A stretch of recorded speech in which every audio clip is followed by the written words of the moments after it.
Welcome everybody to another episode of the Eshlemania TV vlogcast here on the Eshlemania TV YouTube channel.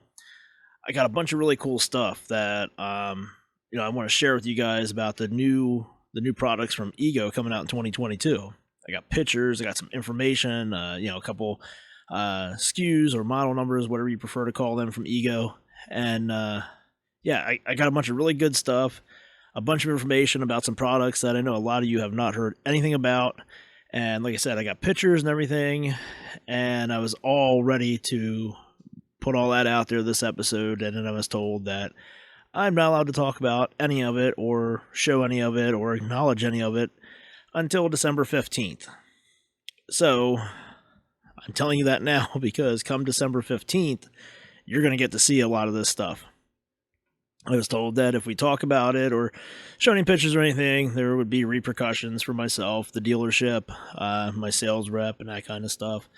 So, I'm going to take their word for it. December 15th, that's the big day from what they're telling me. Hopefully that does not get pushed back anymore, but we're going to be ready to go. We have all this information and we have all this stuff that we're going to be ready to throw out there to you on December 15th.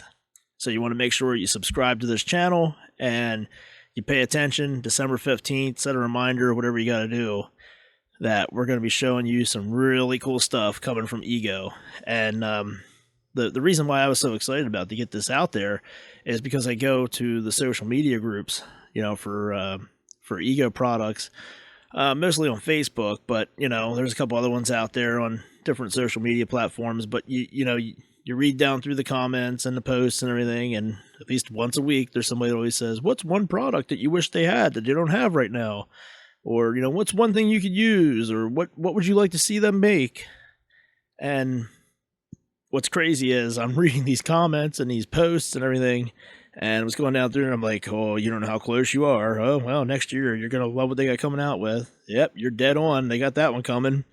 And so I know a lot of you guys are going to be happy to hear that these products that you've been waiting for so long or been hoping they would have are going to be coming to fruition, and you're going to see them in hopefully early 2022. But you never know with the way the supply chains go right now. Could be pushed back a little bit more, but eventually in 2022, a lot of these products will be showing up. They're on the orders and everything for next year, so let's just keep our fingers crossed. But since I don't have the Ego stuff that I'm allowed to talk to you about, I do have something else to share with you guys about a project that I've taken on here at home. And that project is replacing the subflooring in the living room, kitchen, dining room area. What a job that is. So let me back all this up here and explain how this all started. It all started because when we moved in here, the patio door was it was serviceable, but we needed to replace it. It was due. So we also had carpet in the living room, dining room area, and we wanted to get rid of it. And I'm like, well, it makes no sense to rip the carpet and put new flooring down until we get that door fixed. So we had some people give us some estimates, here and there. Well, I shouldn't say estimates. We had some people who look at the door and take measurements, and we never got actual estimates back from them.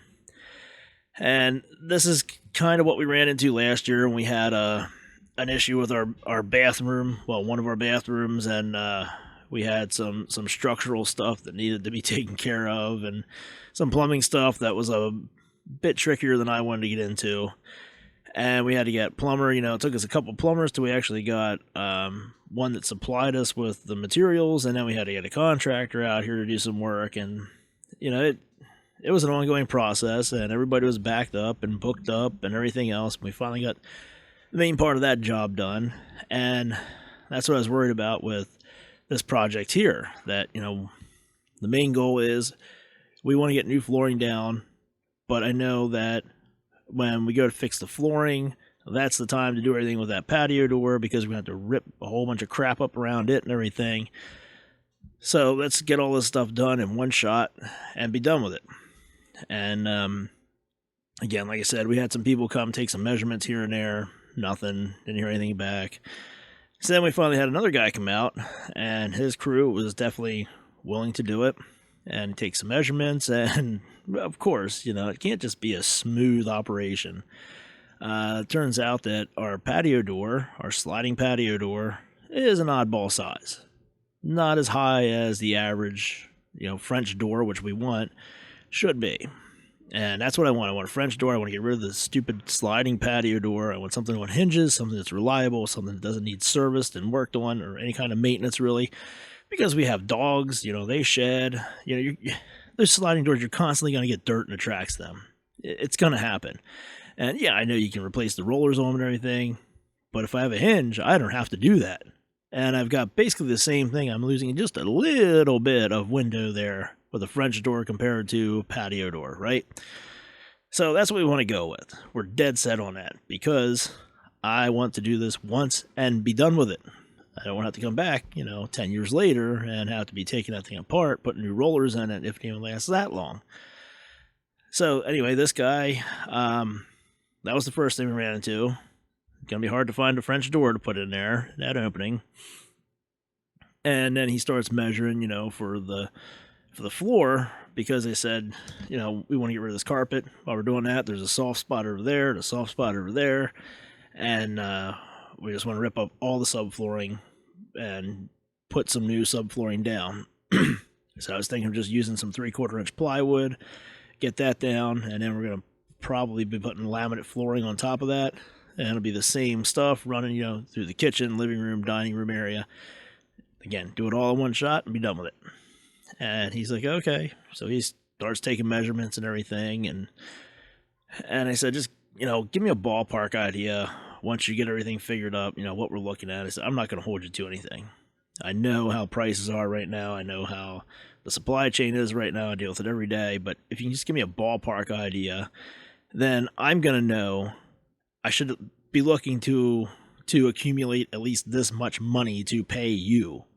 If it goes over that by a bit, okay, but it's not like I'm coming to you with $1,000 and you're telling me it's going to be like $12,000, and I'm like, oh shit, where am I going to come up with the rest of this money? If you tell me it's going to be $7,000 and it turns out to be $8,000, we're a lot closer, right? So just give me a ballpark idea. And he's doing his measuring and everything, and I said also, if it helps to speed everything up, I can go ahead and I can take these kitchen cabinets out of here, so they're out of the way, and you don't have to waste as much time on that, getting them out before you can put the subflooring under them. And he says, well, no, it's okay. You don't have to take them out. We'll just go right up to the edge of them and replace the subflooring up to there. And you won't have to move the cabinets. And I just looked at him and I'm like, what? Why? I don't want that. I want it all done. What part of this aren't you getting? I want all of it done, ripped out, replaced, brand new. I'm not saying that like I'm made of money or anything. It's the fact that I don't want to go through the effort of all of this. And then, 6 months from now, I got a kitchen cabinet sinking through the floor because it turns out that the subflooring was soft under that kitchen cabinet. Just pull it out and just run all new stuff across it. It's less cutting you got to do. It's going to save you time if I've got them out of the way, and I just want it done right. I don't have to worry about it again. That's the whole point of this. The whole point of this project. That's the way we're trying to do everything around here, just once and done. So he, was just kind of thrown off by me saying that, no, take that out, run subflooring from wall to wall in here, underneath everything. And I know it wasn't the fact that he didn't want to do it, that he didn't want to go to that extra work to do that. It was the fact that these guys just are used to people saying, well, we want this done, but we don't want to pay you that much to do it. So if you can cut some corners somewhere and leave some stuff out and drop the bill down a little bit, we're all for it. And I think it caught him completely off guard that somebody was saying, I don't care. If you're telling me it's going to be that much, fine, just do it. Again, I'm not acting like I'm made out of money or nothing, but I know it's going to cost me a lot more if I have to come back to redo that. I know the value in getting that done once and being done with it. I know the value of the work that's going to go into it and the time that's going to go into it, and I'm fine with that.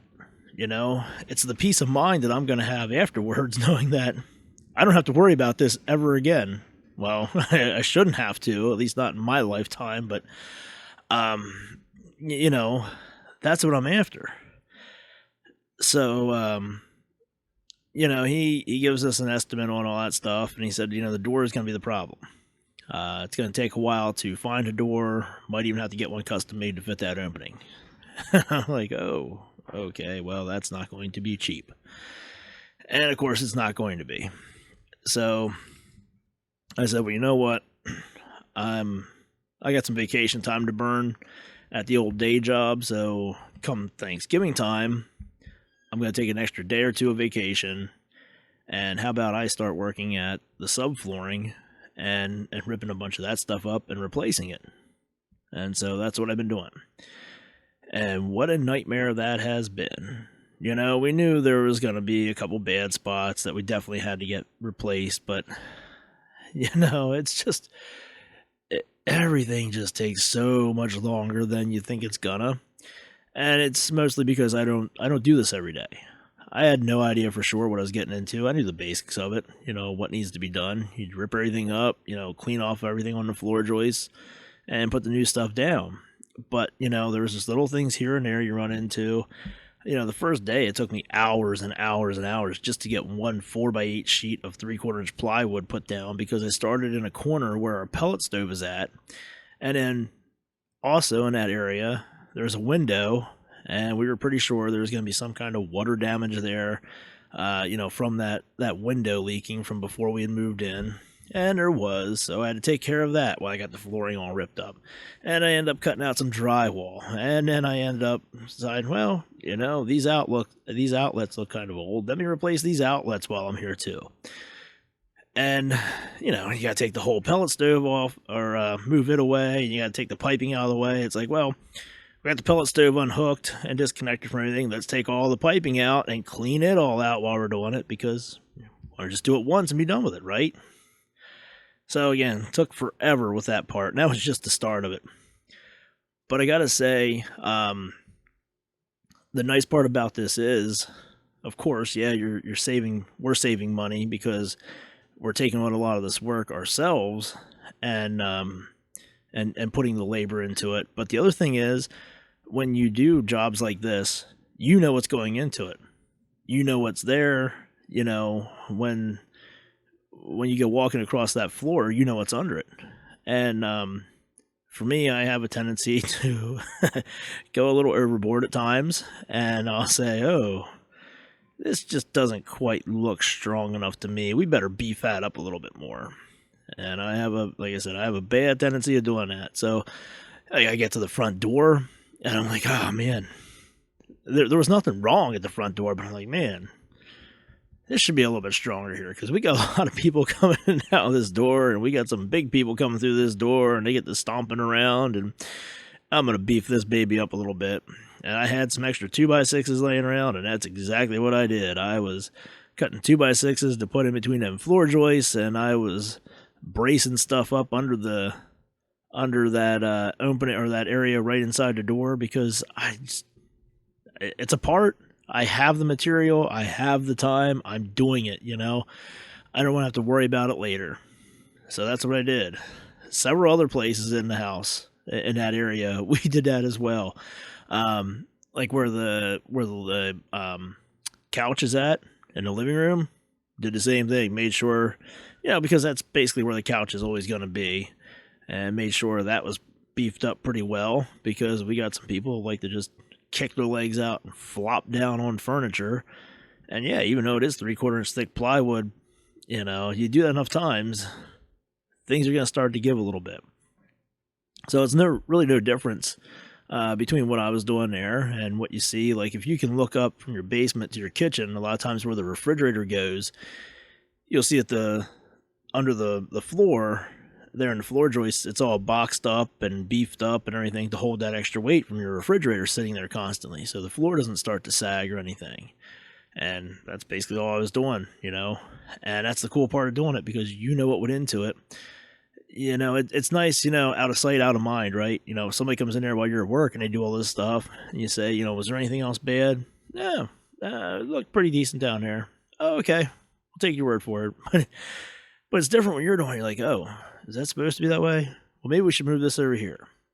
Well, maybe we should put a couple extra bands around that pipe to hold it up, and you take care of that stuff, and then you feel even better about it, because you know that not only do you have the floor fixed now, but you have other spots that aren't going to be problems later on, and you've done the extra to make sure that everything holds up better for the long haul.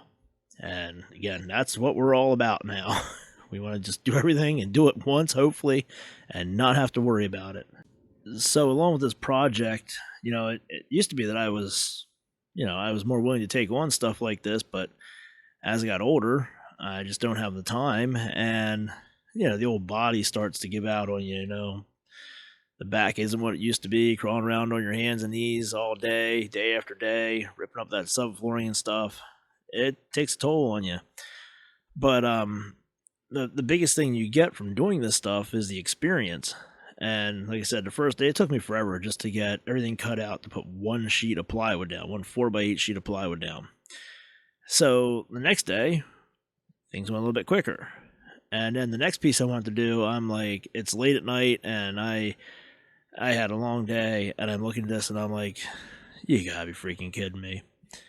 I was doing it all wrong. I started out, and I'm cutting, close to the floor joist, making cuts, going with the floor joist and picking up the subflooring. I'd cut down across the floor joist about 4 feet away, and I'm taking those big chunks of the subflooring that I cut out, throwing them out, and I'm trying to get everything off of the floor joists themselves. But the problem is the stuff is glued and stapled on there. So it was a complete disaster trying to get that off. And like I said, when I go to do the third piece, I'm like, you gotta be freaking kidding me. I'm doing this all wrong. I finally looked at it and was like, oh, well, if I just cut in between the floor joists, right down through the middle between them, and then I cut up, against the floor joists going the other way, you can just push down on either side of those pieces of subflooring that you cut now that are free, and they'll rock back and forth. It pulls the staples up every time you rock it a little bit. It breaks the glue loose, and then you take a pry bar at the most of the time and just pry up on it a little bit. And once you get the thing going, you can just pull the whole thing up. The staples come with it. Most of the glue comes with it. And it cuts the time down immensely. And like I said, it's the experience that comes with it. I don't do this every day. And it took me, 3 sheets of plywood to realize there's a faster way to do this. And after you do that, and you discover, this sucked when I started out. It was shitty. It was just an absolutely shitty job doing this. And after the first one, I'm like, I'm just going to let this go for that other guy, because I'm not going to have this kind of time to put into everything. So during the process of this project, over the past week that I've been working on it, something else has come to my attention, and that is when people would say to me, hey, you got time to work on this? Hey, you want to take this along and fix it? Can you work on this? Can I bring this over for you to look at? What do you got going on this weekend? And I'm like, yeah, sorry, I can't. Don't have time. Got construction going on at home. And I go, well, what do you got going on? Well, we're replacing the subflooring and the flooring in our kitchen, dining room, living room, and all that stuff. And like, oh, who do you have doing that? Nobody. I'm doing it. And you just look at it and you're like, really? And you're still living there? It's like, okay, well, is this a knock against my my potential craftsmanship or lack thereof? Or is it just because that's the way we do things these days? Oh, we're so just distraught and displaced because there's no carpeting on the floor. Everything else is the exact same way, right? The kitchen table is right back where it was. The couches are right where they were. The TV's right where it was. Everything is back in its place where it was. It's just there's no carpet on the floor. I don't see how that messes up daily life that bad, to just not have carpet or flooring on the floor for the time being. And it's really bizarre to me because I don't see it as an issue, because I have relatives that, of course, when they were going through renovations at their house, that's the way it was. You get this stuff done and this stuff done, and then the flooring finally comes last. When I was a kid, I was probably like, I don't know, maybe 10 or so, and maybe even younger than that. And we were putting an addition on the house we were living in, and Christmas rolled around. There was drywall up on the walls, and it wasn't finished. It wasn't spackled, painted or anything like that. It was a bare plywood floor. It was a big open room. We set the Christmas tree up there, and that's where we had Christmas at, because it was a nice big open room. And I just said to one of the kids the other night, I was like, this, the way we have things here at the house now, it just reminds me of that. When we set the Christmas tree up, we're going to have these bare plywood floors, because they're telling us it's not going to be till early January. They can get something figured out with the French door we need to put in. And I got no problems with it. It just reminds me of when I was a kid. It's just, okay, we don't have carpet. Big deal. And, it's, to me, I mean, it's crazy because people see that as being so weird, and they question that. And I'm thinking, well, this is the second time in my lifetime that I've gone through a house I've lived in, so I didn't think it was all that weird, but I guess that's what makes me a little different, because I don't think it's that weird. And I know that's just the mindset of a lot of people these days. It's, I'm going to leave, here's a pile of money, or just bill me when you're done, but don't call me till you're done, and then I will come back. And they act like it's so horrible to not have everything, just completely tidy and finished up, and it just destroys their daily life to have to work around something. But we're all good to go here. We still got everything up and running. We're still as productive as can be. Like I said, at this time right now, the only thing we're missing is just the carpet on the floor that used to be there. And that's it. Everything else is the same. Nothing else has really changed. So, yeah, we're all good. We're going to survive. Don't worry about us. We'll manage somehow. I'd say we still got everything else up and running. We've been doing a lot of stuff here. Our website, www.roboticmowerservices.com. Crazy how well that has been doing for us. If you haven't checked it out, you're an automower person, definitely check it out. Check out the Robotic Mower Services YouTube channel too. And if you go check it out, please make sure to subscribe to that channel. Do us a favor and just subscribe to it, because there's a lot of cool stuff that we got coming up on that channel. We have some stuff outside we need to get done yet, but it's just that time of the year that, it's really windy out there. We've been working on cleaning up some leaves because they're just everywhere. We've been cleaning out the rain gutters, getting ready for all the snow and rain. And, that's another one. We picked up the Ego gutter kit for the Ego leaf blowers. This gutter kit goes on any of the handheld leaf blowers. It'll go on the any of them from the 530 CFM all the way up to the 650 CFM blower. It's a pretty simple kit. You got like 4 2-foot long tubes, an elbow piece at the end, and then you got the adapter piece that goes on the leaf blower, and it gives you a really good reach.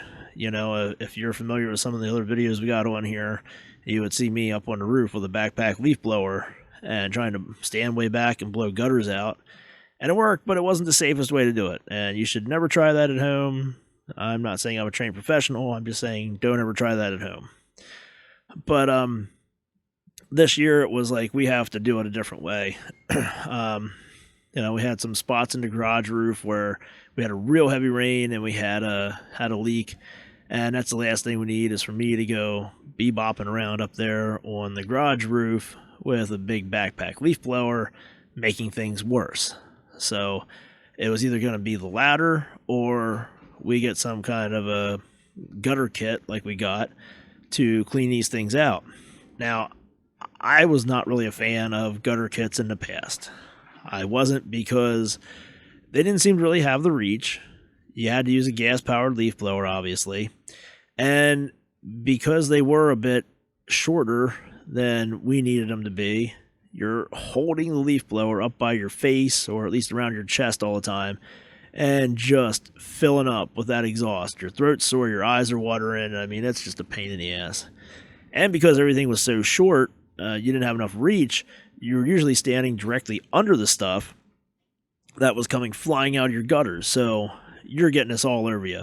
You know, it's on your face, it's on your hair, or in your hair, and it's all over your clothes, and it just, it stank because it's these wet, old, rotted leaves and everything. So I wasn't too keen on it. And I saw one of these gutter kits, and I saw it put together and attached to one of the Ego leaf blowers, and I'm like, that gets some pretty good reach there. This is a whole different ball game now. And plus you have the fact that you're not going to have to deal with any of that exhaust. So I'm like, you know what? It beats me going out there with a 10-foot step ladder and climbing up there and trying to monkey around that way and do all this. So that leaf blower kit, the AGC 1000 from Ego, is like, at the time it was like $40. It just went up in price a little bit. I think it's like $45 now. And we have the LB 5300 leaf blower here.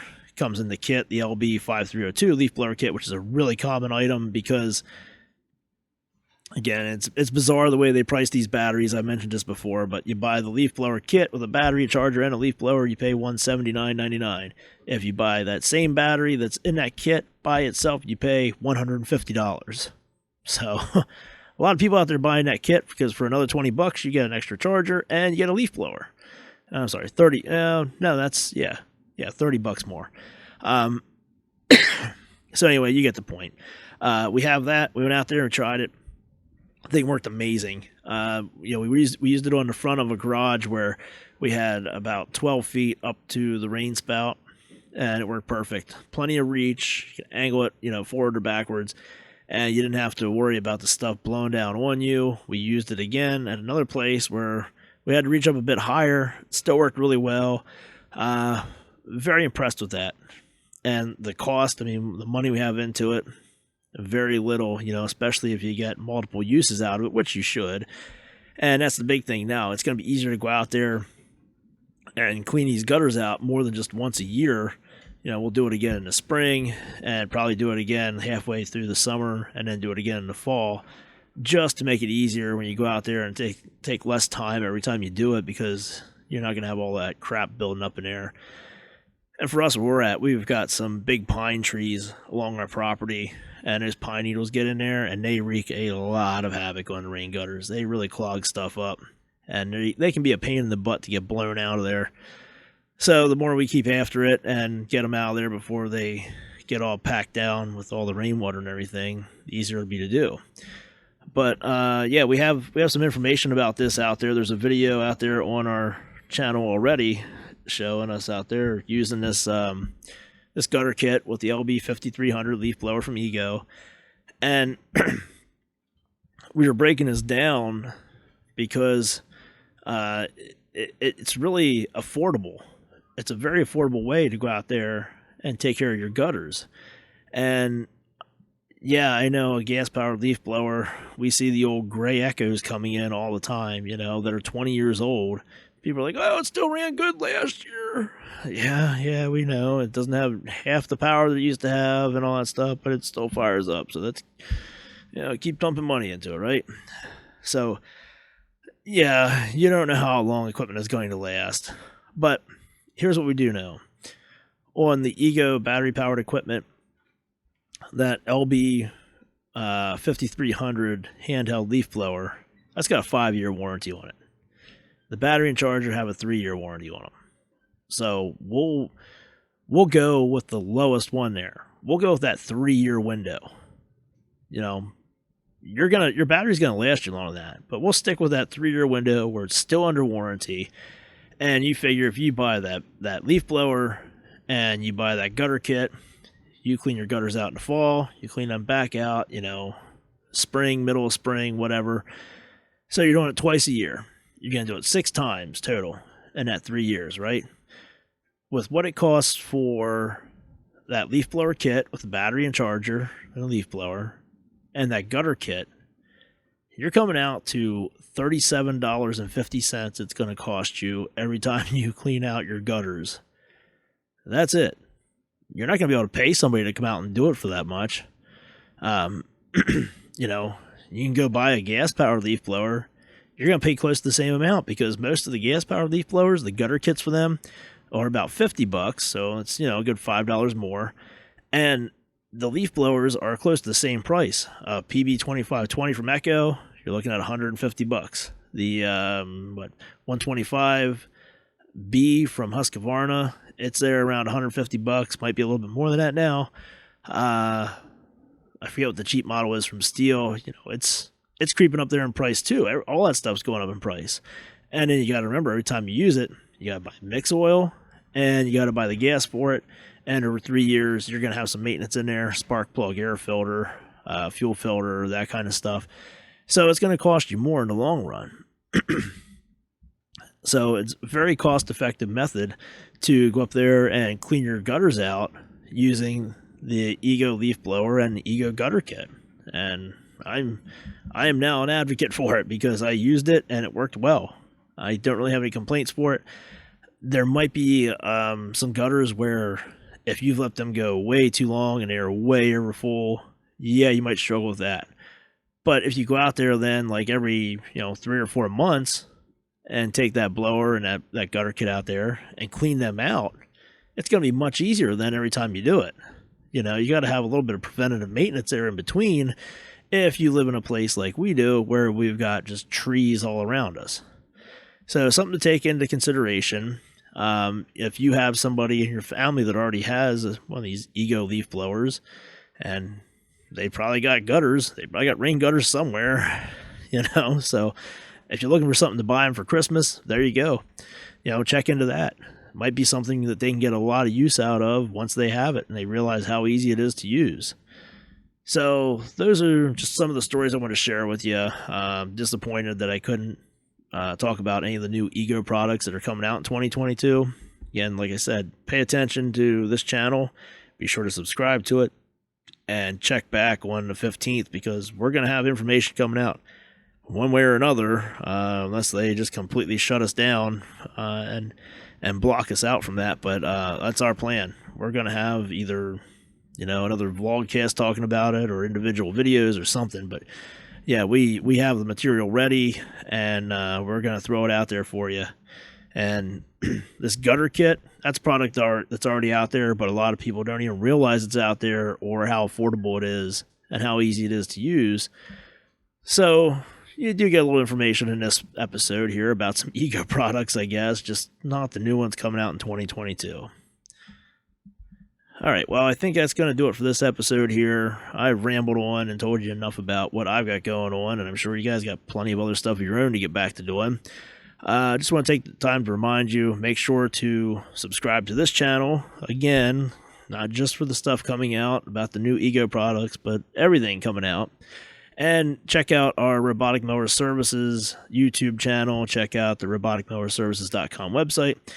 And if you don't know, we have the EshlemaniaTV.net website up and running. It's not completely finished yet, but there are a couple pages up there, some information up there and stuff like that. So if you want to check it out a while, go ahead and bookmark it. It's a good place if you want to leave some feedback or ask some questions or, drop some comments or whatever. You can go on there and do that. You can also get a hold of us through email at eshlemaniatv@gmail.com. We love hearing from you guys. We love getting the feedback. We like answering your questions. We get a lot of comments on videos and stuff, and we try to answer them as best we can when we get the time to check through them. So we appreciate all the support, all the feedback. We appreciate all the stuff you guys have done to help us out over the years. And that's going to do it. Like I said, I'm out of here. So subscribe, and we'll talk to you later.